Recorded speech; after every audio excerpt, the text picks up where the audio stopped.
হুজুর আকরাম সাল্লাল্লাহু আলাইহি ওয়াসাল্লাম এতিম হয়ে দুনিয়ার জমিনে ভূমিষ্ঠ হয়েছেন মক্কা নগরীতে।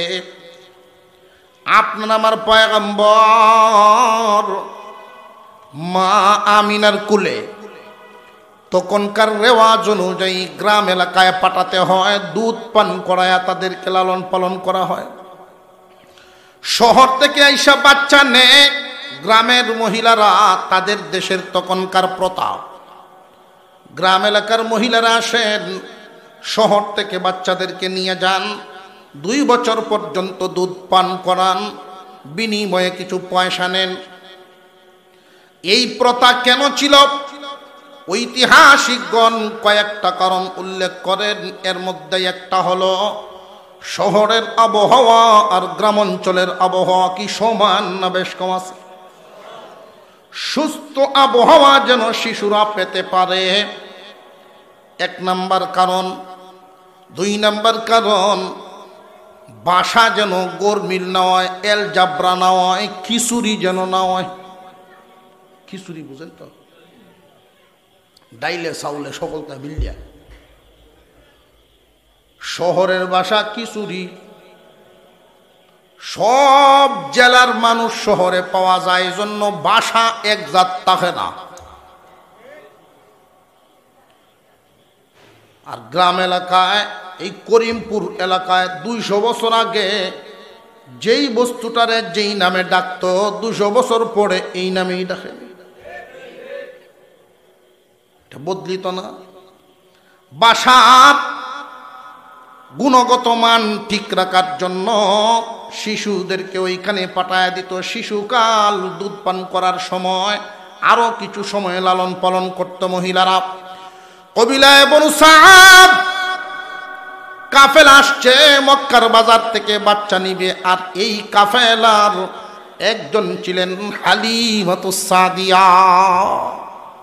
হালিমাতুস সাদিয়া আপনার আমার পয়গম্বর বিশ্ব নবীকে রাহমাতুল লিল আলামিনকে লালন পালন করাবেন, দুধ পান করাইবেন।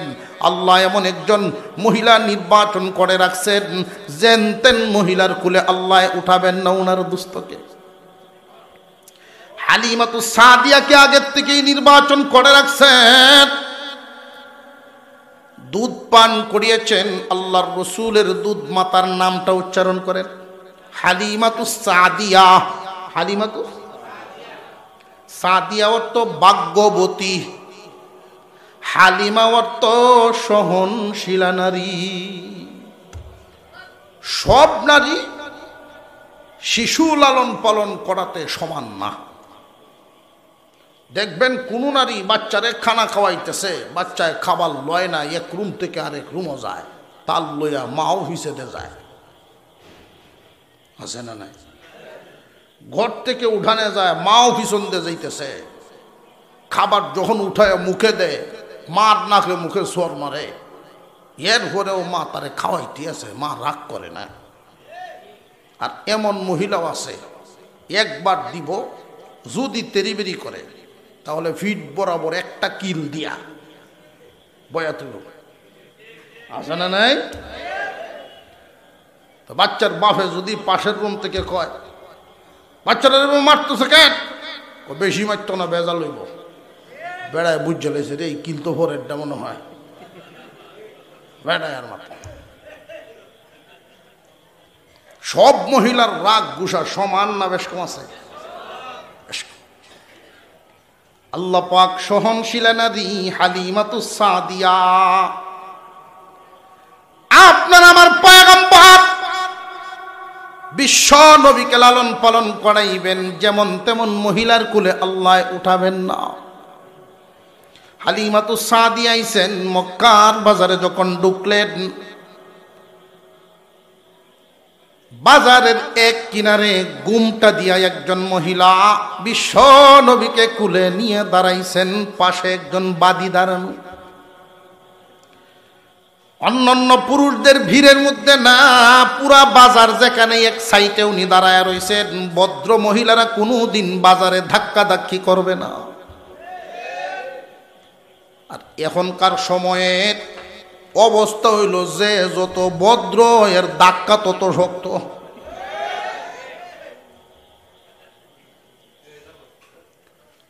হয়তো আগে নিজের ইজ্জত নিজে বাঁচায় হচ্ছারও নইলে ধাক্কা খাইবা।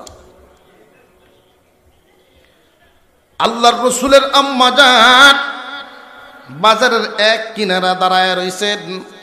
হালিমাতুস সাদিয়া যখন বাজারে ঢুকছেন সর্বপ্রথম উনার নজর কোনায় পড়ছে।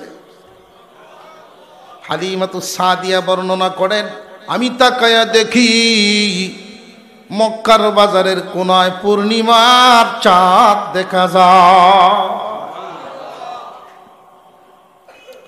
স্বামীকে কিছু বলেন না, কারণ এইখানে ওই বাচ্চার দাম তত বেশি যেই বাচ্চার বাপের পয়সা যত বেশি।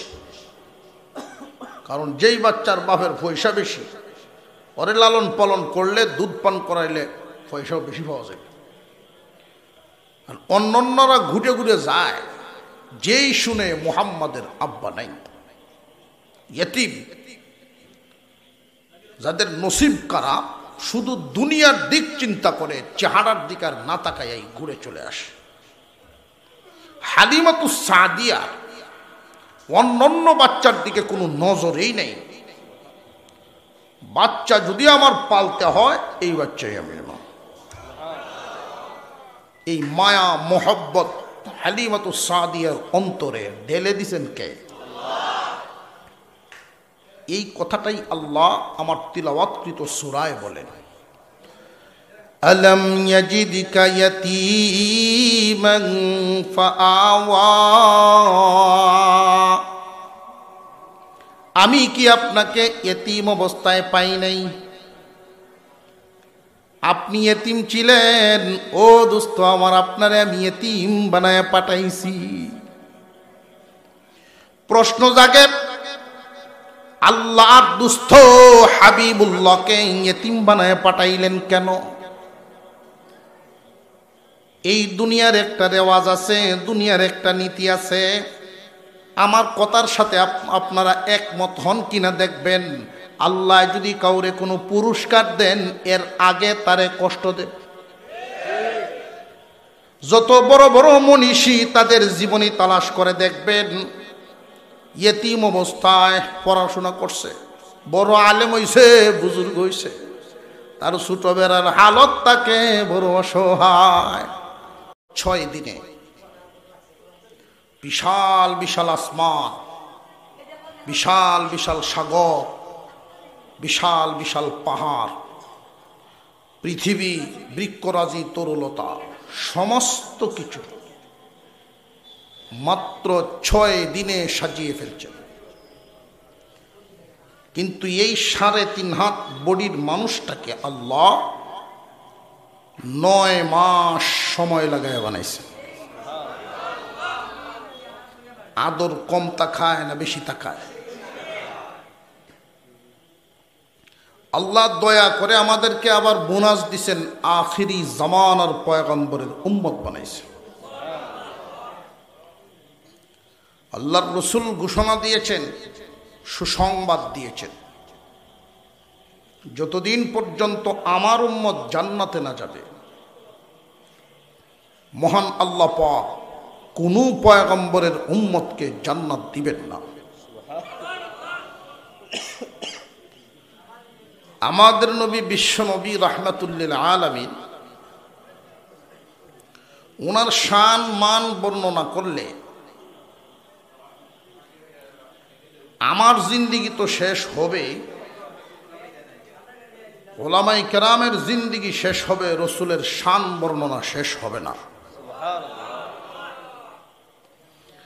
আফসুসের ব্যাপার হলো বর্তমান সময়ে আল্লাহর রসুলের শানের আলোচনা সমাজে খুব কম হয়। রসুলের শান মর্যাদা নিয়ে আলোচনা পরস্পরের ভিতরে খুব কম হয়। নেতার শান বর্ণনা করা হয় ঠিক, যার যার দলের নেতার শান বর্ণনা করা হয়, রসুলের শান বর্ণনা হয় না। যেই কারণে আমাদের মুসলমানদের সন্তানরা নেতার শান বুঝে ঠিকই, নবীর শান বুঝে না। এর প্রমাণটা কি? প্রমাণ হলো, দেখবেন নেতার বিরুদ্ধে যদি কেউ কথা বলে যেইভাবে প্রতিবাদের আওয়াজ উঠে, কোনো কুলাঙ্গার যখন নবীর বিরুদ্ধে কথা বলে এইভাবে আওয়াজ ওঠে না। এর কারণ বুঝে পেয়েছি, নবীর উম্মত নেতার শান বুঝে, নবীর শান বুঝে না। মুসলমান ইমানদার ভাইয়েরা আমার, মনোযোগের সাথে কয়েকটা কথা শুনবেন। রাত অনেক হয়ে গেছে, খুব বেশি সময় না। আপনার আমার পয়গম্বর নিজেই ঘোষণা করেছেন, ক্বালান নবী সাল্লাল্লাহু আলাইহি ওয়াসাল্লাম, আনা খাতামুন নবিয়্যিন লা নবিয়্য বাদি। আমি শেষ নবী, আমার পরে আর কোনো নবী নেই। আল্লাহর রসুলের জবান মুবারকের এই কথা উম্মতে মুহাম্মাদি শুনে, বয়ানে শুনে জানে।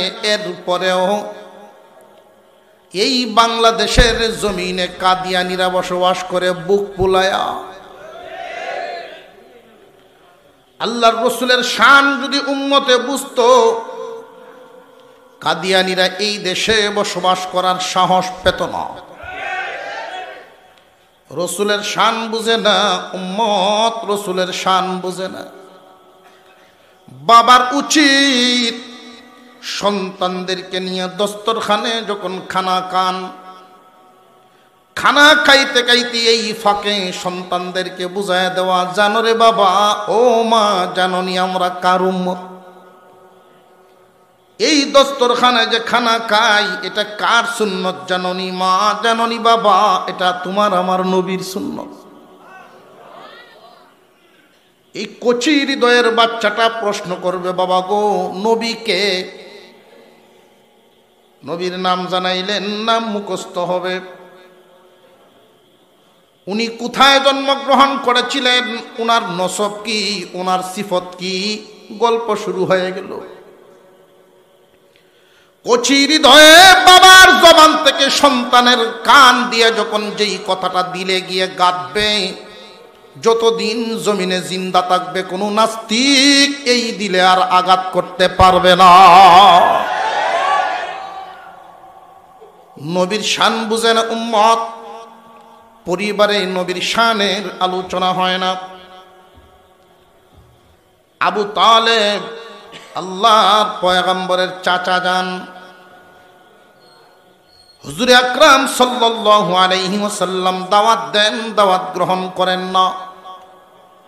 অথচ মহব্বতের কি কমতি না, অনেক বেশি।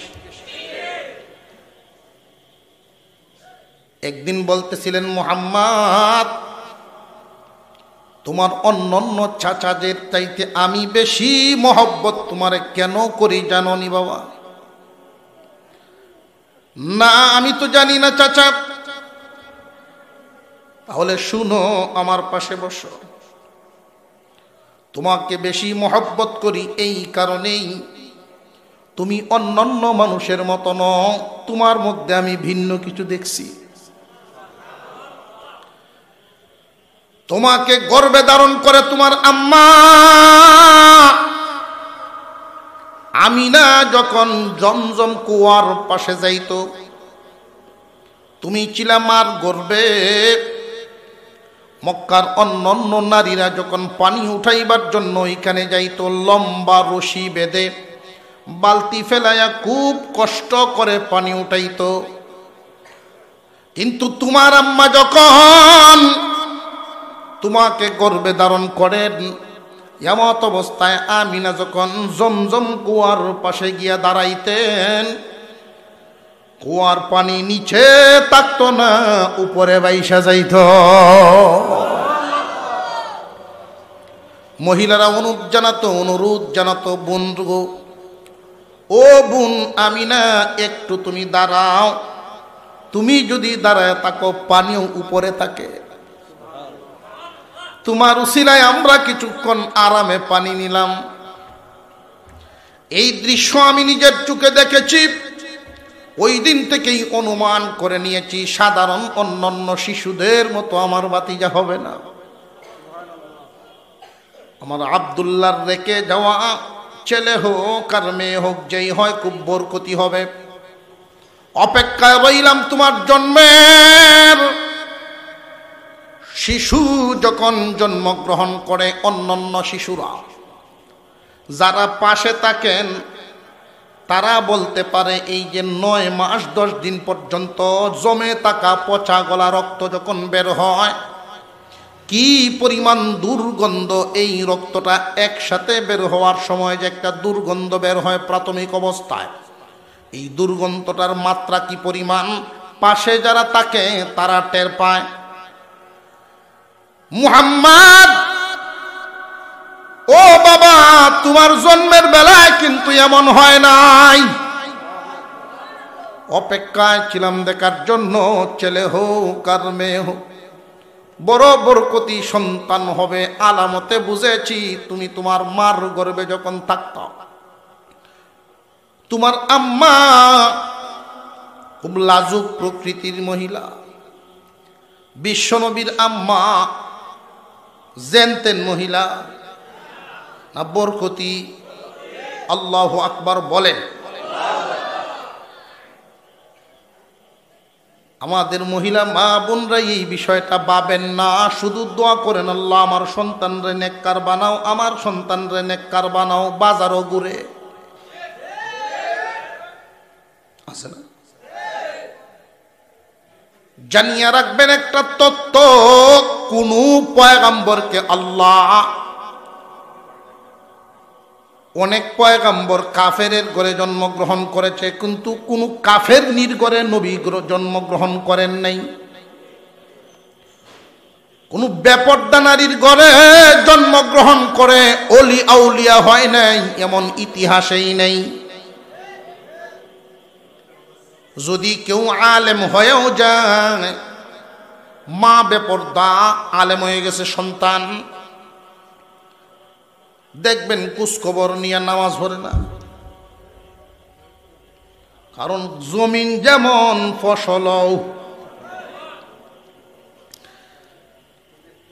আবু তালেব বলেন, মুহাম্মদ ভাতিজা আমার, তোমার জন্মের বেলায় অসম্ভব একটা আশ্চর্যজনক ঘটনা। মহিলা যারা পাশে ছিলেন, তোমার মা যখন তোমাকে প্রসব করেন, 9 মাস 10 দিন জমে থাকা রক্ত পানি তো কিছুই পাওয়া যায় নাই, কিছুই নাই। একটা সুগন্ধি, এমন ধরনের সুগন্ধ তোমার সাথে বেরিয়ে আসছিল, দুর্গন্ধ আসবে দূরের কথা, এত সুগন্ধ।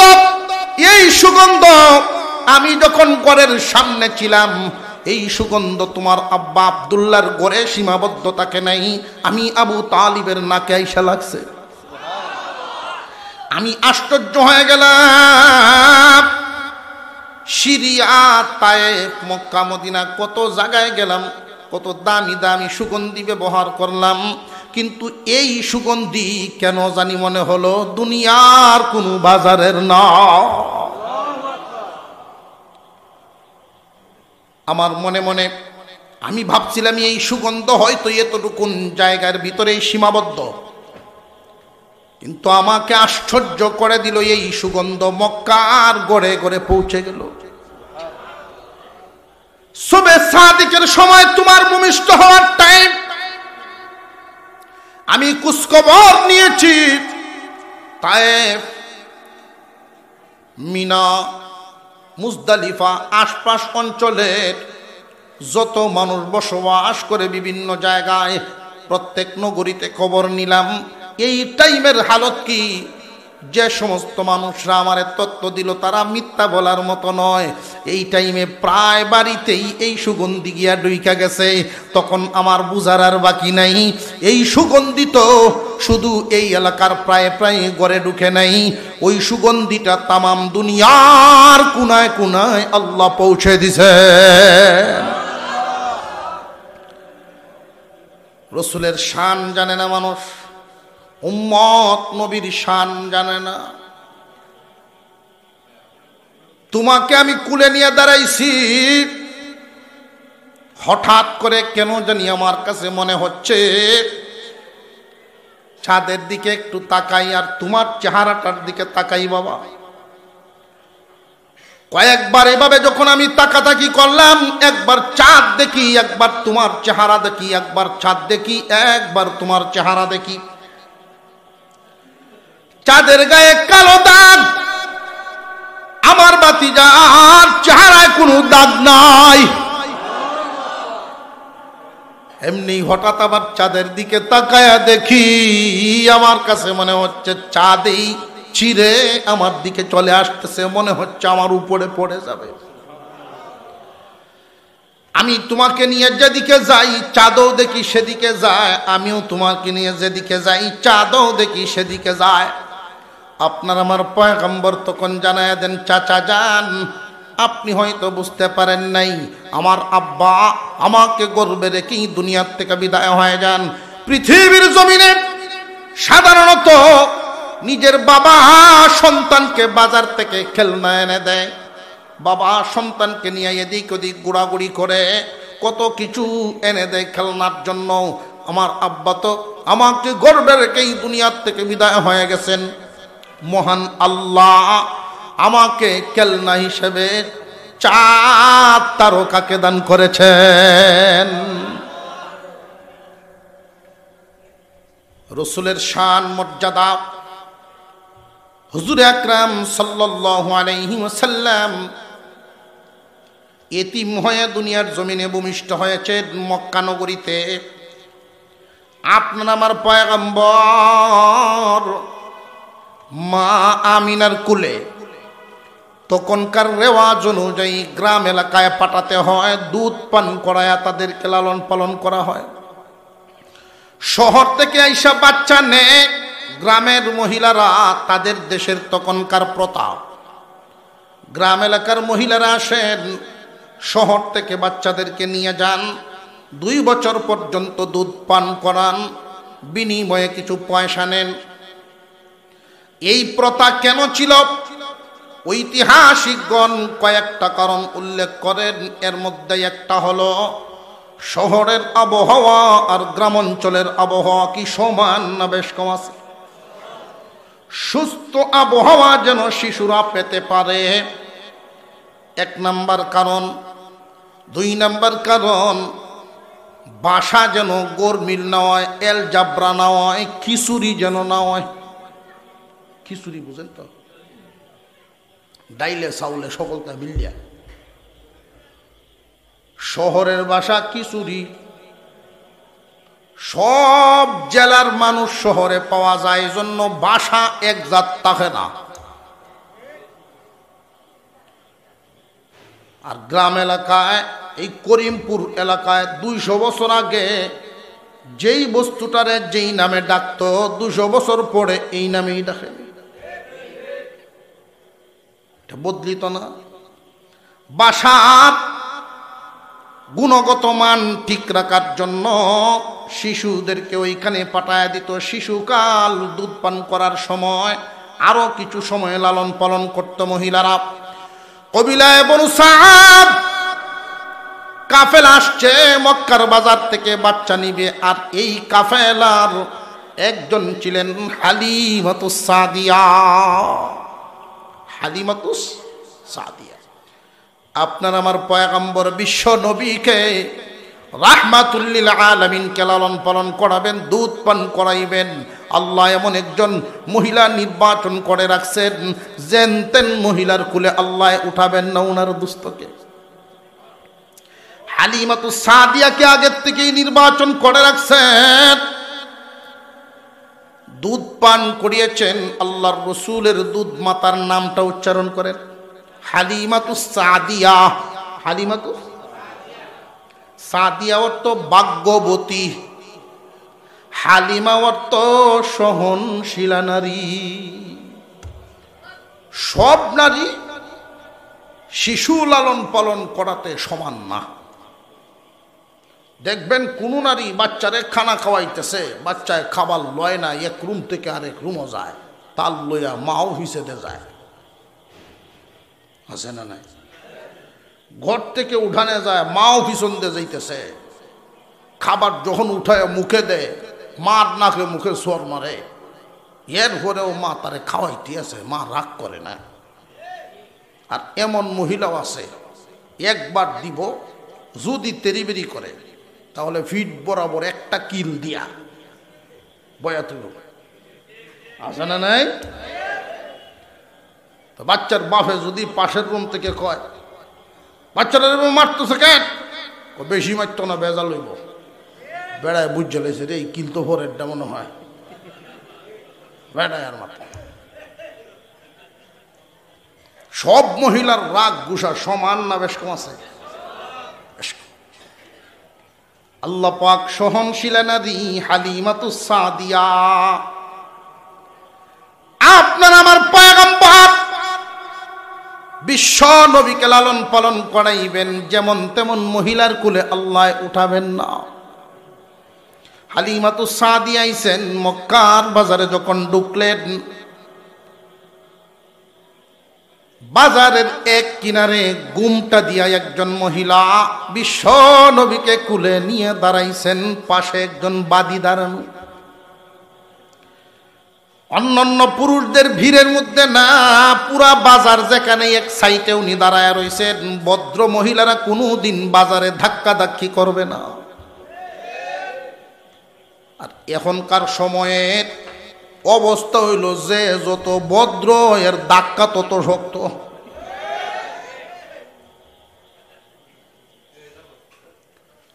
হয়তো আগে নিজের ইজ্জত নিজে বাঁচায় হচ্ছারও, নইলে ধাক্কা খাইবা। আল্লাহর রসুলের আম্মা জান বাজারের এক কিনারা দাঁড়ায় রয়েছেন। হালিমাতুস সাদিয়া যখন বাজারে ঢুকছেন, সর্বপ্রথম উনার নজর কুনায় পড়ছে। হালিমাতুস সাদিয়া বর্ণনা করেন, আমি তাকায়া দেখি মক্কার বাজারের কোনায় পূর্ণিমার চাঁদ দেখা যায়।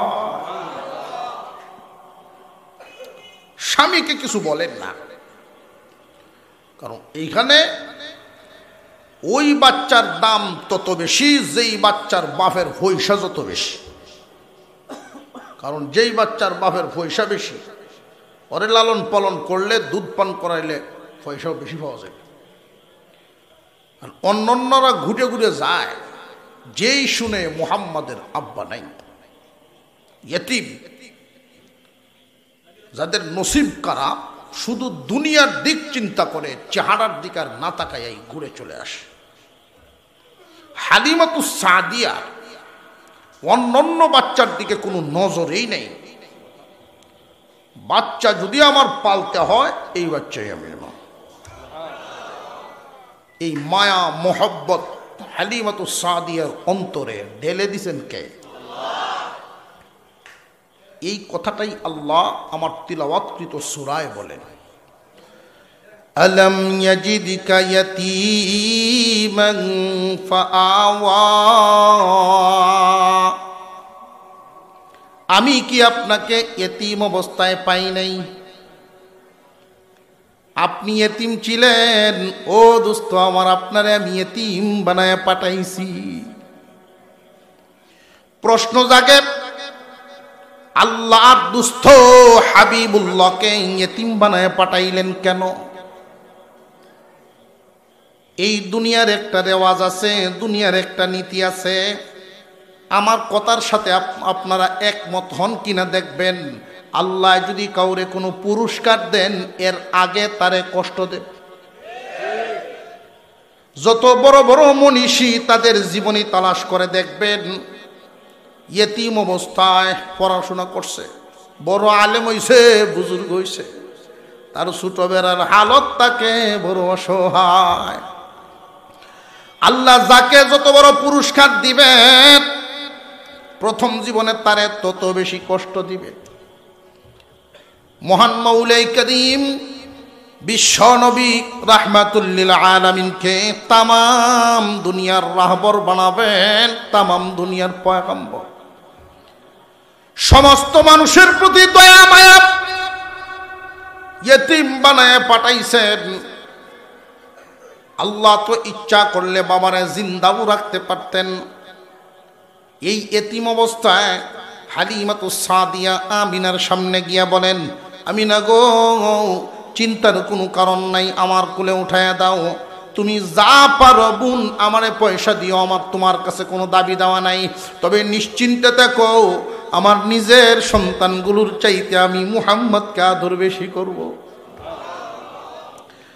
আলাম ইয়াজিদকা ইয়াতীমান ফাআওয়া, আপনি কি ইয়েতিম ছিলেন না? আপনি কি ইয়েতিম ছিলেন না? অভিভাবক তো আমি আল্লাহ মিলাই দিছি। কেমন অভিভাবক, কেমনি মিলাইছেন? আল্লাহর দুস্ত হাবিবুল্লাহ যেদিকে যায় আল্লাহর রহমতও সেদিকে যায়। রহমত শুরু হয়ে গেছে হালিমাতুস সাদিয়ার উপরে। আসার সময় যেমনি আসছিলেন, যাওয়ার হালত এমন না। একটা মাত্র উট, খুব জীর্ণ দুর্বল। স্বামী স্ত্রী দুইজন যখন আসেন, মাঝে মধ্যে কাফেলার পিছনে পড়ে যাইতেন। কাফেলার থাইমা তাদেরকে আবার সাথে করে নিয়ে যেত। অনেকেই অনেক ধরনের কথাবার্তা বলে, এই দুর্বল উট লইয়া এত দূরের সফর কেন করতে আসলা, খামাখা আমরা কাফেলাবাসীরে কষ্ট দেও।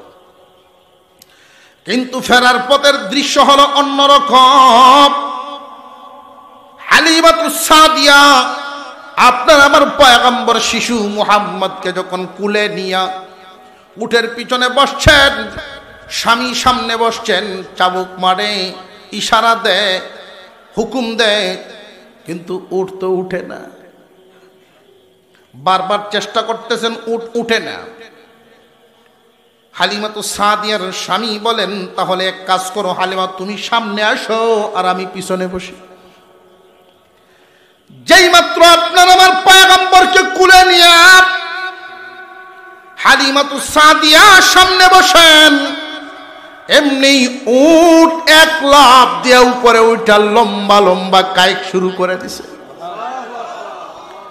হালিমাতুস সাদিয়া আশ্চর্য হয়ে গেছে, উটের গায়ের শক্তি এত বাড়লো কেমনে? দুনিয়াবাসীকে কিয়ামত পর্যন্ত সমস্ত উম্মতে মুহাম্মাদিকে এই মেসেজ দেয়, আরে দুনিয়ার মানুষ, তোমরা তোমাদের জীবন চলার পথে যদি মুহাম্মাদুর রাসূলুল্লাহর আদর্শকে সামনে রাখতে পারো, হালিমা যেমন কুলে বসায়া সামনে রাখার কারণে শিশু মুহাম্মদকে নিয়ে সামনে বসছে, শিশু মুহাম্মদকে সামনে রাখার কারণে দুর্বল উট সবল হয়ে গেছে, আল্লাহর রহমত নাজিল হয়ে গেছে। দুনিয়ার জমিনে চলতে ফিরতে উম্মতে মুহাম্মাদি যখন রসুলের আদর্শকে সামনে রেখে চলাফেরা করবে, চলার গতি মহান আল্লাহ বাড়ায়া দিবেন। কিন্তু আমরা কপাল ভুরা, উম্মত এক জায়গায়, রসুলের আদর্শ আর এক জায়গায়। রসুলের আদর্শ, মুসলমান ব্যবসা করে, ব্যবসাত রসুলের আদর্শ নাই। মুসলমান গৃহস্থী করে, গৃহস্থিত রসুলের আদর্শ নাই। মুসলমান বিয়ে শাদী দেয় করায়, কিন্তু মুসলমানের বিয়ে শাদীতে রসুলের আদর্শ নাই। বর্তমান জামানার মধ্যে অনেক হিন্দুরাও ভয় পায়, হিন্দুরা ডরায়।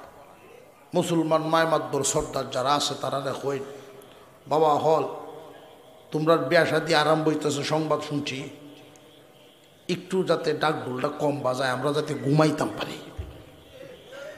হিন্দুরা দরখাস্ত করে মুসলমানরা,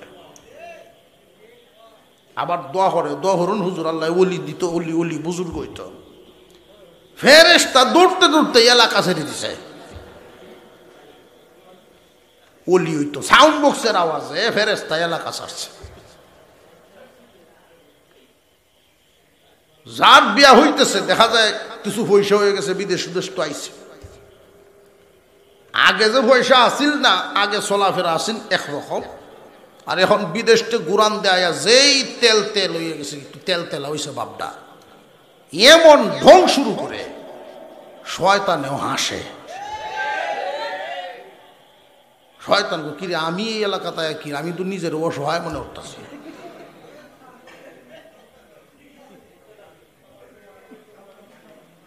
আপনারা লক্ষ্য করে দেখবেন, দিন যত যায় নতুন প্রজন্ম শুধু আদব কায়দা হারাইতেছে, বেয়াদবির দিকে যাইতেছে। মূলে নষ্ট, মূলে সমস্যা, মূলে। যতদিন পর্যন্ত আল্লাহর রসুলের আদর্শ আমাদের চলা ফেরা, উঠা বসা, খাওয়া দাওয়া, আপনি খানা খাইবেন দাঁড়ায়া কান, পেট বরবটি হইব, জিন্দিগি হইব, শরীরের চাহিদা পূরণ হইব, ইবাদত হবে না। এই খানাটাই যদি রসুলের তরিকায় খান, ক্ষুধাও নিবারণ হইব, ইবাদত হইব। একটা হইল জিন্দিগি, আরেকটা হইল বন্দিগি। জিন্দিগি আর বন্দিগির বেশ কমটা হইল আপনি আপনার মর্জি মাফিক আপনার চাহিদা পূরণ করেন, এটার নাম জিন্দিগি। বেঁচে থাকার জন্য আমাদের অনেক কিছুর প্রয়োজন। এই প্রয়োজন মিটানোটা নিজের মর্জি মাফিক যদি হয়, নিজের মন মতো হইলে এটার নাম জিন্দিগি, রসুলের তরিকায় হইলে ওইটাই বন্দিগি। আমি তো শঙ্কিত, আমি মাঝে মাঝে ভাবি, আজ থেকে 15-20 বছর পরে আমাদের মুসলমান সন্তানদেরকে দস্তরখান চিনাইলে এটা দেখায়া বুঝানি লাগবো, লেখিয়া কন লাগবো, বাবা এটা এই কাম। 10-15-20 বছর পরে ভুলে দেব। এই ভয়টা কেন আসলো আপনারা জবাব দেন। এই করিমপুর এলাকায় যদি 500 পরিবার বসবাস করে, 250 পরিবার কি হবে দস্তরখানের আমল আছে? তাহলে কমতির দিকে না বিলুপ্তির দিকে। এই জামানায় যারা এক একটা সুন্নতের উপরে আমল করবে 100 শহীদের সওয়াব পাবে।